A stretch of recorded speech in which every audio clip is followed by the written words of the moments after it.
ఎక్కడి నుంచి వచ్చారు మేడం మీరు? నాది ప్రాపర్ కర్నూలు అండి. ఇప్పుడు జాబ్ చేస్తున్నది నేను శాతనకోట నందికొట్కూరు మండల్. అంటే టీచర్గా జాబ్ చేస్తున్నారా? అవునవును సార్, ఎస్జిటి. మొన్న ఏపీ డిఎస్సి 2025లోనే మీరు కొట్టారా జాబ్? అవునవునండి.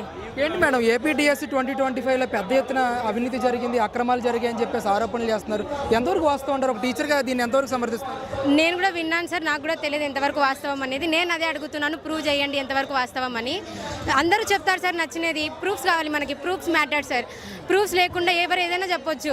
మేమేం చెప్తున్నామంటే మేము జెన్యూన్గా వచ్చినాము అని చెప్తున్నాము. మా దగ్గర ప్రూఫ్స్ ఉన్నాయి, మా ర్యాంక్ కార్డ్స్ ఉన్నాయి, మా ఎగ్జామ్ డీటెయిల్స్ ఉన్నాయి, మా రిజల్ట్స్ ఉన్నాయి, మెరిట్ లిస్ట్ ఉంది, మాకు వచ్చిన అన్నీ ఉన్నాయి, మా సర్టిఫికేట్స్ ఉన్నాయి, అన్నీ చెక్ చేయండి అని చెప్తున్నాము.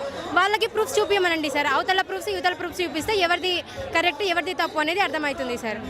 అదే చెప్తున్నాం సార్. మెరిట్ లిస్ట్ లేదు, మెరిట్ లిస్ట్ కూడా ఇవ్వలేదు, వెబ్సైట్ నుంచి తొలగించేశారు అని చెప్పేసి మాట్లాడుతున్నారు. లేదు సార్, మెరిట్ లిస్ట్ ఉంది మా దగ్గర, అందరి దగ్గర ఉంది. జిరాక్స్లు కూడా ఉన్నాయి సార్ మాతో మెరిట్ లిస్టులు.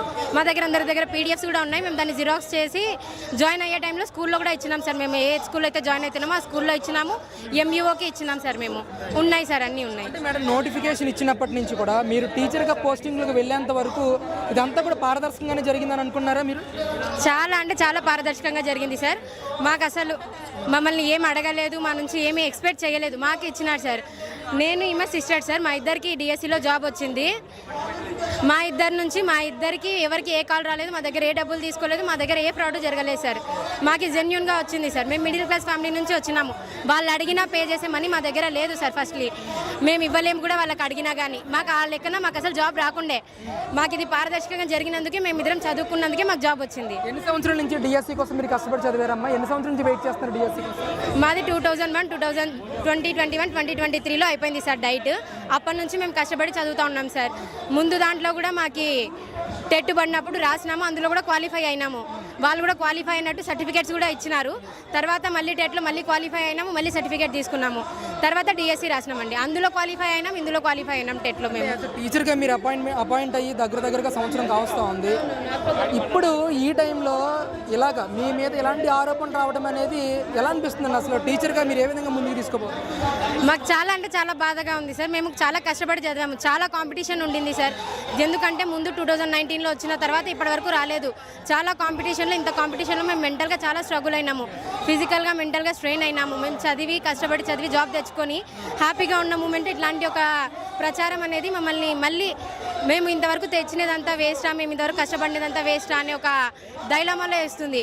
మమ్మల్ని మెంటల్గా చాలా కష్టపెడతా ఉన్నారు ఇవన్నీ చెప్పి. హారిజాంటల్ కానీ వెర్టికల్ కానీ రిజర్వేషన్స్ గురించి కూడా మాట్లాడుతూ ఉన్నారు. ఖచ్చితంగా ఇందులో అన్యాయం జరిగింది, దీన్ని సిబిఐ ఎంక్వైరీ వేయాలని చెప్పేసి వాళ్ళు డిమాండ్ చేస్తూ ఉన్నారు. మీరేమంటారు దీని గురించి? వేయమనండి సార్, వేయమనండి. ఎవరి నిజాయితో ఎవరు కరెక్ట్ ఉన్నారో వాళ్ళు గెలుస్తారు, అంతే సార్. నేనైతే సార్ ఈ సిస్టమ్ని నమ్ముతున్నాను, ఇక్కడ ఉన్న లాని నమ్ముతున్నాను. వాళ్ళే నిర్ణయం తీసుకుంటారు సార్. మేము నిర్ణయం తీసుకోవడం లేదు, మేము చెప్తున్నాము. మా తరపున వాదన మేము వినిపిస్తున్నాము, అవతల వాళ్ళని వినిపించమనండి. ఎవరు కరెక్ట్ అయితే వాళ్ళే వస్తారు సార్, అంతే సార్. ఇంకా డిఎస్సి అక్రమాలకు సంబంధించిన నారా లోకేష్ని విద్యాశాఖ మంత్రిగా రాజీనామా చేయాలని చెప్పేసి డిమాండ్ చేస్తూ ఉన్నారు. మీరేమంటారు ఒక టీచర్గా? నిజంగా జరిగి ఉంటే రాజీనామా చేస్తారు సార్. నిజంగా జరిగిందని ప్రూవ్ చేయమనండి, రాజీనామా చేస్తారు. అందులో ఏముంది సార్? నిజంగా జరిగినప్పుడు ఎవరైనా రాజీనామా చేయాల్సిందే. జరిగింది అని ప్రూవ్ అయితే రాజీనామా అవుతుంది. ఇప్పుడు నీట్ పేపర్ లీక్ అయిందని ప్రూవ్ అయినందుకు ధర్మేంద్ర ప్రధాన్ గారు రాజీనామా చేసినారు. ఇప్పుడు కూడా వీళ్ళు ప్రూవ్ చేయమనండి, లీక్ అయ్యింది, అన్యాయం జరిగింది అని చేసి రాజీనామా చేయమని చెప్పి అడగమనండి. డిమాండ్ చేస్తే చేస్తారు ఆయన కూడా. ఏం జరగకుండా వీళ్ళే జరిగింది అని అబద్ధాలు చెప్పి రాజీనామా చేయమనడం చాలా మూర్ఖత్వం అండి. అంటే మేడం ఇక్కడ డిఎస్సికి సంబంధించి అవినీతి జరిగిందని వైసీపీ ఎమ్మెల్సీ ఒక ఆయన కోర్టులో పిల్లి వేయడం జరిగింది. దాన్ని కోర్టు కూడా డిస్మిస్ చేసింది. అయినా కూడా రాష్ట్ర వ్యాప్తంగా డిఎస్సీలో అక్రమాలు జరిగాయి, అవినీతి జరిగిందని చెప్పి నిరసన వ్యక్తం చేయడం అనేది ఎలా చూడొచ్చు అంటారు? కోర్టులో డిస్మిస్ చేసినారంటే అర్థం ఏమండి? వాళ్ళ దగ్గర ప్రూఫ్స్ లేవనే కదా, వాళ్ళు కరెక్ట్ కాదనే కదా. కరెక్ట్ కాదని తెలిసి కూడా వాళ్ళు ఇంకా పోరాడడం, వాళ్ళని ఇంకా ఏమనాలో మీరే ఇంకా ఊహించుకోండి. మాకైతే మేము తెలిసినంత వరకు మేము కరెక్ట్ రాసినాము, మేము కరెక్ట్గా ఉన్నందుకే మాకు జాబ్ వచ్చింది. మిగతా వాళ్ళకి రాలేదు, మాకు వచ్చింది అంటే అర్థము మేము కష్టపడి చదివినామనండి, అంతకుమించి ఇందులో ఏం లేదు. అయితే ఓవరాల్గా ఈ నిరసనతో రాష్ట్ర ప్రజలకు మీరు ఏం చెప్పదలుచుకున్నారు? డిఎస్సి ఆస్పిరెంట్స్ మీరు ఏం చెప్పదలుచుకున్నారు? అన్యాయం జరగకముందే అన్యాయం జరిగింది అని అబద్ధాలు చెప్తే మేము ఊరికే కూర్చోమండి. మేము కూడా మా తరపు వాదన వినిపిస్తాం, గట్టిగా వినిపిస్తాం, ఇంత గట్టిగా వినిపిస్తాం అనమాట. వినిపించినప్పుడు అవతల వాళ్ళు వచ్చి మాట్లాడమని చెప్పండి, మాకు చెప్పమనండి. మమ్మల్ని డైరెక్ట్గా అడిగితే మేము చెప్తాము, వాళ్ళకి డైరెక్ట్గా సమాధానం చెప్పమనండి. అప్పుడు తెలుస్తుంది. వాళ్ళు ఊరికే కూర్చొని జరిగింది అంటే ఎక్కడ జరిగింది, ఏం జరిగింది అని మాకు క్లారిటీ కావాలి కదా. మేము చెప్తాం సమాధానం, అప్పుడు వాళ్ళకి ఏం జరిగింది అనేది. నా పేరు ఇబ్రాహీం. ఎక్కడ సార్ మీది? నాది కర్నూలు డిస్టిక్ పత్తికొండ. నేను సోషల్ వర్కర్ని. సోషల్ వర్కరా సార్? ఈరోజు మరి డిఎస్సికి సంబంధించి పెద్ద ఎత్తున మీ కర్నూలు ప్రాంతంలోనే నిరసన వ్యక్తం చేస్తూ ఉన్నారు. వీళ్ళ ఆత్మస్థైర్యాన్ని దెబ్బతీసే విధంగా ప్రతిపక్ష పార్టీ అయినటువంటి వైఎస్ఆర్సీపీ నాయకులు చేస్తున్నటువంటి ఆరోపణల దృష్టి ఇంతలా చేస్తారు. ఒక సోషల్ వర్కర్గా ఎలా చూస్తారు దీని అంతటినీ కూడా? కొన్ని సంవత్సరాల నుంచి కష్టపడి చదువుకున్న వాళ్ళు ఎన్నో సంవత్సరాల నుంచి ఎదురు చూశారు డిఎస్సి ఫిలప్ చేస్తారని. కానీ ప్రభుత్వము 2025లో మెగా డిఎస్ అని ప్రవేశపెట్టి దాదాపు 16,000 మంది ఉపాధ్యాయులకి నియమించడం జరిగింది. అది కానీ చాలా ప్రతి ఒక్కరికి మెరిట్ ప్రకారము ప్రతి ఒక్కరిని చాలా జాగ్రత్తగా పరిశీలించి ఉపాధ్యాయుల్ని నియమించడం జరిగింది. దానిపైన దాదాపు ప్రతిపక్ష పార్టీ నాయకులైన వారు ఈరోజు సంవత్సరం అయిపోయింది వాళ్ళు సర్వీస్లో చేరి, కానీ వారి ఆత్మస్థైర్యాన్ని దెబ్బతినే విధంగా ఈరోజు వారి మీద అబండాలు వేసి లేనిపోయినటువంటి ప్రజల్లో ఒక అపోహ కల్పించాలనేటువంటి ఉద్దేశం తప్పితే దీంట్లో ఎలాంటి 0% కానీ వాళ్ళు చేసే ఆరోపణలో నిజం లేదు. సార్, ఇక్కడ ముఖ్యంగా నారా లోకేష్ పెద్ద ఎత్తున పోస్టులు అమ్ముకున్నారని చెప్పి ఆరోపణలు చేస్తున్నారు. ఇది ఎంతవరకు వాస్తవం అయి ఉండొచ్చు?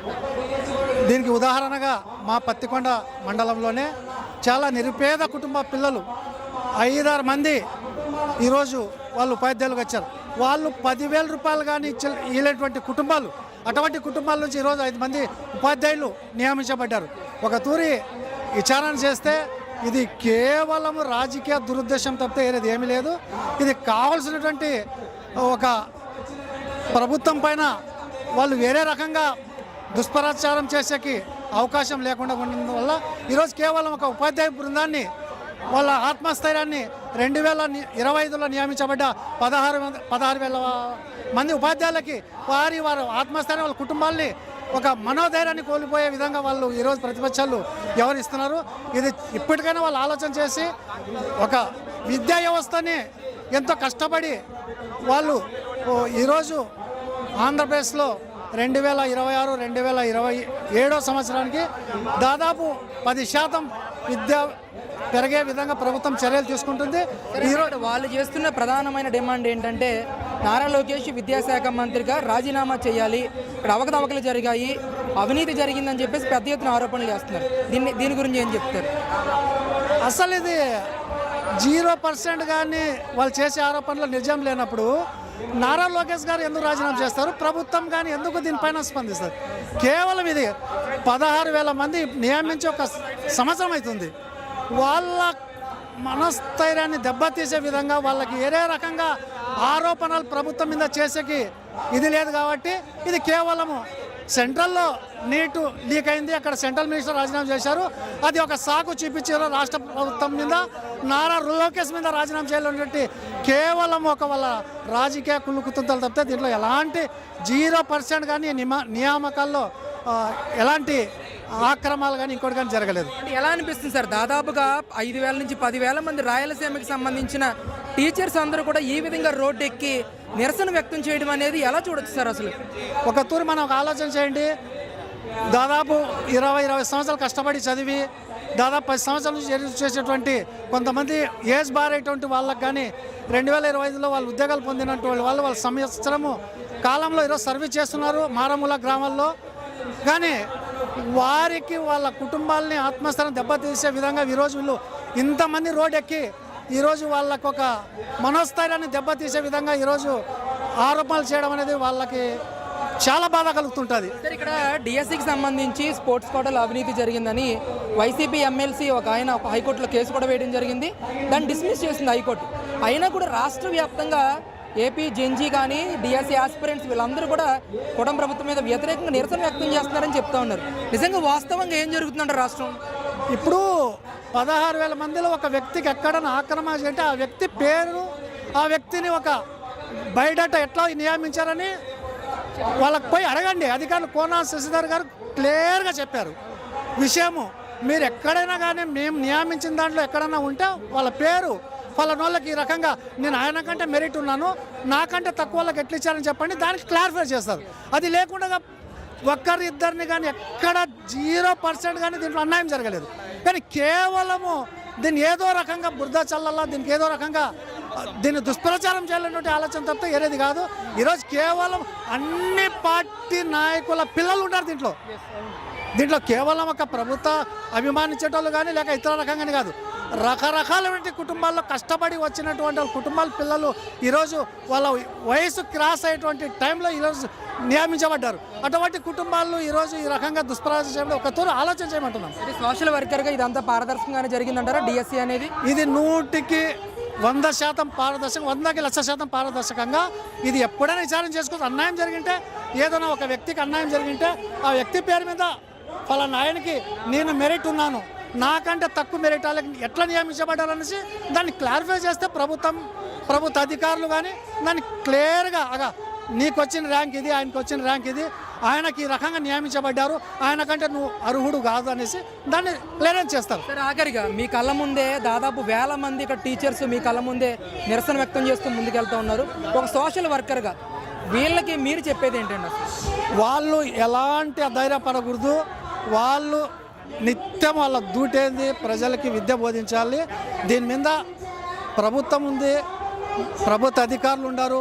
దానికి ఏ సమస్య వచ్చినా సమస్య పరిష్కారం చేయడానికి స్పోర్ట్స్ కోటా అధికారి కానీ, దీనికి ఎడ్యుకేషన్ డిపార్ట్మెంట్ సెక్రటరీ కానీ, దీనికి సంబంధించిన అధికారులు ప్రతి ఒక్కరికి అడిగిన వాళ్ళకంతా సమాధానం చెప్తున్నారు.